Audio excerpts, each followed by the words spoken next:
de distintas posiciones ideológicas, pero que estamos a favor de la República, yo creo que estamos obligados a hacer pedagogía de qué república queremos.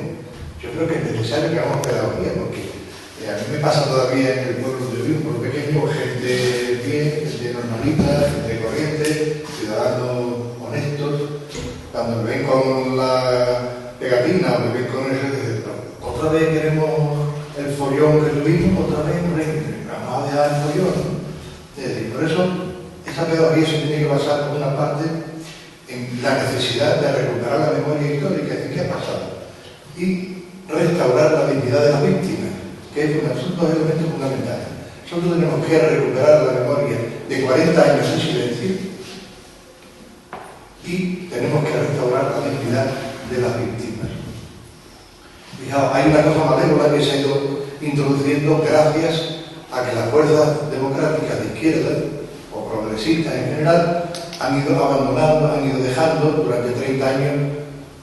Esto se ha ido diluyendo y se han muerto mucha gente.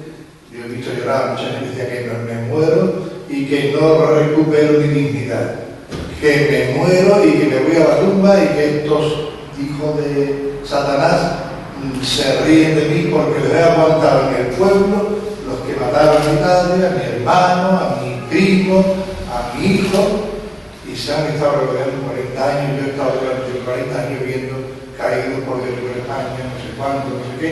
Ellos han recuperado su memoria histórica y a nosotros nos ha dado vergüenza de recuperar la nuestra. Ese es un abandono que hemos hecho los hombres de izquierda y los hombres progresistas. ¿Qué ha pasado? Pues que la guerra civil no empezó el 18 de julio de 1936, no. Empezó el 14 de abril de 1931, porque ya aquello era un follón, la República fue un follón, el rey se fue, la dictadura del Primo de Rivera, el jaleo, aquello que tendría. Hacía falta alguien que pusiera orden en aquel estado. Eso es lo que se ha extendido entre la población. Eso es lo que esa pedagogía ha calado mucha gente que piensa que efectivamente la República es sinónimo de algarabía, de follón, de disparate. Y nosotros no hemos sabido defender la República. Nos hemos quedado en las ramas defendiendo cosas que no iban al meollo de la cuestión. Clara Campoamor dice muy bien unas palabras que dice: este nuevo régimen que instauramos, lo dice en el Parlamento, si quiere cambiar la paz de España, tiene que luchar por un nuevo modelo social, por unos nuevos valores. ¿No? Y por lo tanto, eso significa, a mí que más me da que quiten algo al buen y ponga un presidente de la República, me da exactamente igual. Me atrae al fresco, me da exactamente igual. Y lo digo sinceramente, yo personalmente. Es decir, nosotros no podemos permitir que la gente más de derecha, la gente más reaccionaria, se haya apropiado de la idea de que la guerra civil fue todo el periodo republicano. Y menos mal que 40 años después aquello se curó. Esa es la primera idea que quería decir, pero no quiero seguir hablando. En segundo lugar, tampoco hemos hecho pedagogía de qué hizo la República. ¿Pero qué coño hizo la República? ¿Y por qué pedimos la República? ¿Por qué es más divertido? ¿Por qué es más colorista? ¿O porque no nos gusta tener un rey?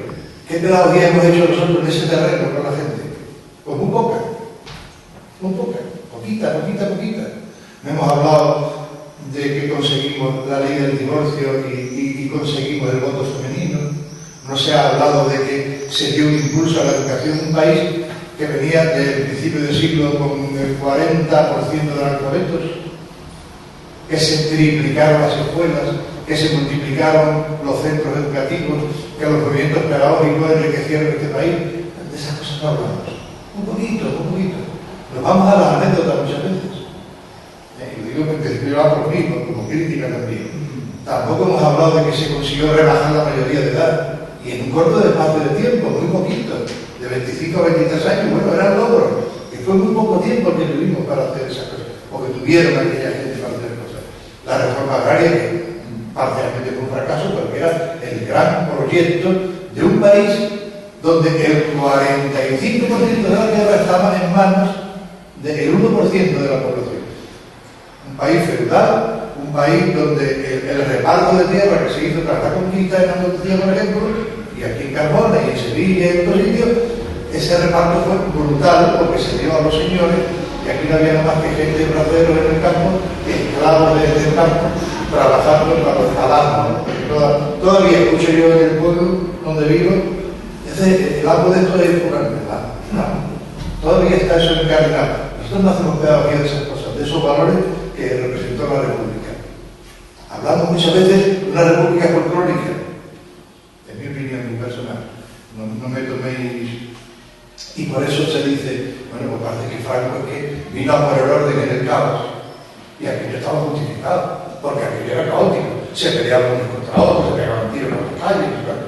Y no hemos sabido entrar un poco más en profundidad en los auténticos valores que tuvo la República. Para mí esa idea es importante. La segunda idea que quería decir, o ya la tercera, es que la ley de la memoria histórica. La ley de la memoria histórica ha sido un paso, pero tímido. Ha sido un paso muy tímido.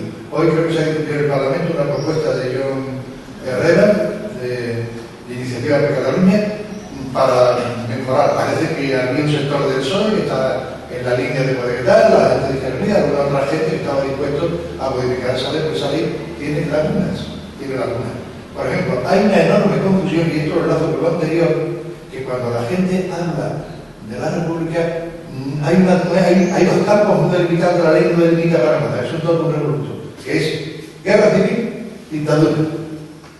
Y se habla de dos bandos como si desde la guerra civil y de toda la dictadura había dos bandos. No, aquí en la dictadura no había dos bandos. En la dictadura había un solo bando que era detentaba el poder, que lo detentaba ilegalmente a través de un golpe de Estado y que se perpetuó en ese poder. Pero había un solo bando. Los demás éramos comparsas, nada más. Había un solo bando, realmente armado, preparado, organizado como Estado, por muy ilegal que fuera. Por lo tanto, nosotros en ese sentido también tenemos que trabajar por esa idea, ¿no? de que no es verdad que la República fuera ese Estado, no es verdad que haya dos bandos y que la guerra civil es una cosa y la memoria histórica es una parte importante es la dictadura. Es cuando se mata a la gente impunemente, cuando se le saca de su casa de noche, cuando el médico del pueblo, cuando el cura va y le dice, María, mira tu marido que se venga del monte, que no pasa nada. Aquí ya nos conocemos todos, que somos familia, que no pasa nada. Y al día siguiente de volver el marido por la noche, llegaban a la casa, lo cogían y hacían una redada y se lo llevaban y lo fusilaban en las tapias del cementerio del pueblo de al lado. Esa memoria, nosotros tenemos que, esa dignidad de esa gente. Y esa dignidad no se hace, que la memoria histórica no consiste en que te digan, ¿cómo se? En una cajita, los huesos de su padre, de su abuelo, de su tío, de su nieto. No. Eso no. Recuperar la memoria histórica y la dignidad de las víctimas significa que judicialmente, que un proceso judicial tiene que declarar nulo de pleno derecho toda esa sentencia. Y eso no está claro en la ley. La ley habla de ilegitimidad, que no es lo mismo que ilegalidad. La ley, de hecho, ¿qué ha pasado en España? ¿Qué tribunal en España ha admitido una denuncia contra el franquismo? ¿Qué tribunal español ha admitido una denuncia contra el franquismo? Porque en Argentina sí se han admitido, porque en Chile sí se han admitido, pero en España ni un solo tribunal ha entrado en el proceso de decir vamos a abrir, hay una denuncia aquí, vamos a investigar este crimen. No se ha hecho en España. Y mira que ha habido, porque ha sido, yo creo que ahí las fuerzas políticas de izquierda, la gente progresista, hemos perdido. Y finalmente, desde Nuremberg, desde el proceso de Nuremberg, toda la legislación internacional dice tasativamente que todos los decretos y que todas las leyes y que todas las disposiciones del franquismo son nulas de pleno derecho. Y es lo que estamos haciendo las asociaciones ahora, algunas ya más avanzadas, es ir presentando a los tribunales internacionales para que se corrija eso. Y que lo que se tiene que hacer es que las víctimas, los agraviados, los machacados, recuperen su dignidad, pero jurídicamente. Y que se diga, este señor fue asesinado impunemente sin que le respaldase la legalidad más elemental. En ese sentido es lo que yo quería decir, ¿no? Y después finalmente, pues hombre, hay una cosa, hay una lista, que yo no voy a entrar en ella ahora, pero tenemos una lista enorme de cosas que se quedan fuera, como en otros países. En Francia, por ejemplo, los que huyeron del nazismo, se les reconoció la Seguridad Social cuando volvieron, con todas las antigüedades de España, cero. Yo he tenido compañeros míos de la enseñanza, que se han muerto sin que se les reconociera su título. O sea, títulos universitarios, títulos conseguidos de legalmente en un régimen democrático y se les ha negado en este país el acceso a la universidad, el poder dar clases. Esas son asignaturas pendientes tan duras y tan difíciles que no entiendo cómo muchas veces nosotros no usamos estas armas para explicarle a la gente sencillamente lo que ha pasado de verdad, o por lo menos desde nuestro punto de vista. Y yo creo que es lo que nosotros tendríamos que hacer. Hacer pedagogía, se llama eso desde mi vicio profesional, diría yo, de aclarar por qué ha ocurrido esto en un país donde la democracia fue asaltada, ninguneada y machacada. Así que, bueno.